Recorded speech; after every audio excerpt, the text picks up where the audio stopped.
Student good afternoon. आज हम पढ़ रहे हैं क्लास 8th में सोशल साइंस सब्जेक्ट में पार्ट 6 जिसका नाम है स्थलमंडल स्थल एवं स्थलाकृतियाँ। ठीक है, तो सबसे पहले देखिए, हम जानते हैं स्थलमंडल किसे कहते हैं। तो जहाँ हम रहते हैं, जहाँ हमारा आवास रहता है, जो पृथ्वी है, उसे क्या बोलते हैं? स्थलमंडल कहते हैं।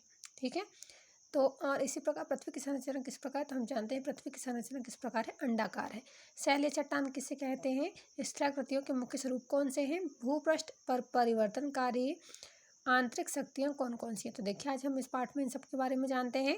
आज से लगभग 400 करोड़ वर्ष पूर्व पृथ्वी की उत्पत्ति मानी गई है।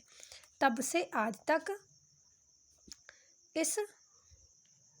आज तक इसमें अनेक परिवर्तन होते रहे हैं। पृथ्वी का लगभग 29% भाग स्थलमंडल द्वारा तथा 71% भाग जलमंडल द्वारा घिरा हुआ है ना। तो हमें बताया जा रहा है कि पृथ्वी का लगभग कितना भाग, 29% भाग स्थलमंडल, मतलब जो 29% भाग है वहाँ व्यक्ति रह सकता है, आवास कर सकता है, तथा 71% भाग जलमंडल से घिरा हुआ। और 71% भाग कहीं से घिरा हुआ है? जलमंडल से घिरा हुआ।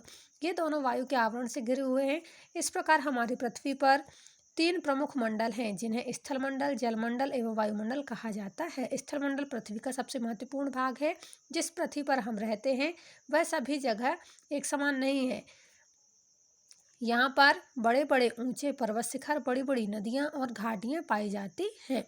कहीं कहीं विशाल पर्वत और विशाल पठार और विस्तृत मैदान पाए जाते हैं। पृथ्वी की सबसे बाहरी परत जिस पर मानव आदि रहते हैं स्थलमंडल कहते हैं। तो समझ में आ गया, स्थलमंडल की एक साधारण सी परिभाषा क्या है कि पृथ्वी की सबसे बाहरी परत जिस पर मानव आदि रहते हैं स्थलमंडल कहते हैं। पृथ्वी के धरातल पर परिवर्तन होते हैं।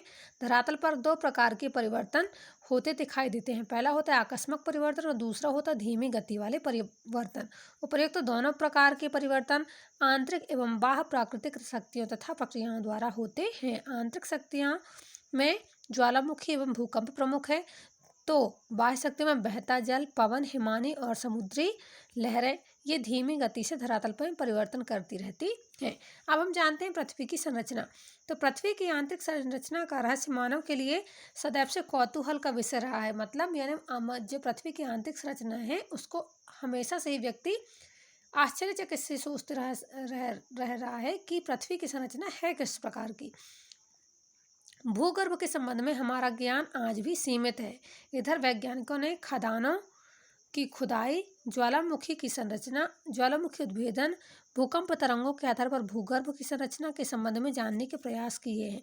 पृथ्वी की संरचना के बारे में कई वैज्ञानिकों तथा विज्ञान भूगोलवेत्ताओं ने अपने तर्क, कल्पना एवं विचारधारा प्रस्तुत किए हैं। वैज्ञानिकों के अनुसार पृथ्वी की संरचना को 3 भाग में बांट सकते हैं। सबसे पहला है जो सबसे ऊपरी भाग है भूपर्पट्टी या बाहरी परत, दूसरा होता है मेंटल, फिर तीसरा होता है नीफे या क्रोड। तो पृथ्वी की सबसे बाहरी व ऊपरी परत को भूपर्पट्टी या स्थलमंडल कहते हैं।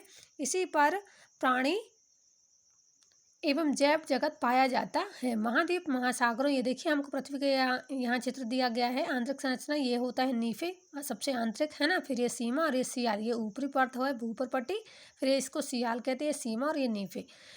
तो ये देखिए महाद्वीप सागरों के पैंदे स्थलमंडल के ही अंग हैं। यह मंडल हल्की जलज शैलों से बना हुआ है। इसकी मोटाई लगभग 10 से 17 किलोमीटर है। महाद्वीपों की रचना इसी से हुई है। स्थलमंडल की ऊपरी परत को सियाल भी कहते हैं। इसमें सिलिका तथा एल्यूमिनियम 2 धातुओं की प्रधानता होती है। इसका औसत घनत्व 2.7 ग्राम प्रति घन सेंटीमीटर है। सियाल के नीचे की परत को सीमा कहते हैं।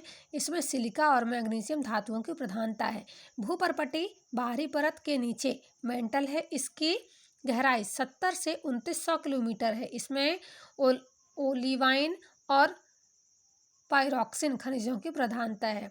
इसका औसत घनत्व 2.9 से 4.7 है। इसके नीचे पृथ्वी का क्रोड है जिसे नीफे कहते हैं। इसे धात्विक क्रोड भी कहते हैं। इसमें फेरियम तथा निकल की प्रधानता होती है। इसका भार एवं घनत्व सर्वाधिक है।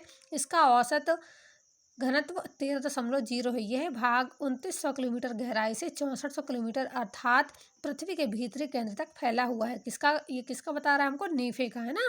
गहराई के साथ पृथ्वी के आंतरिक भाग का तापमान बढ़ता जाता है।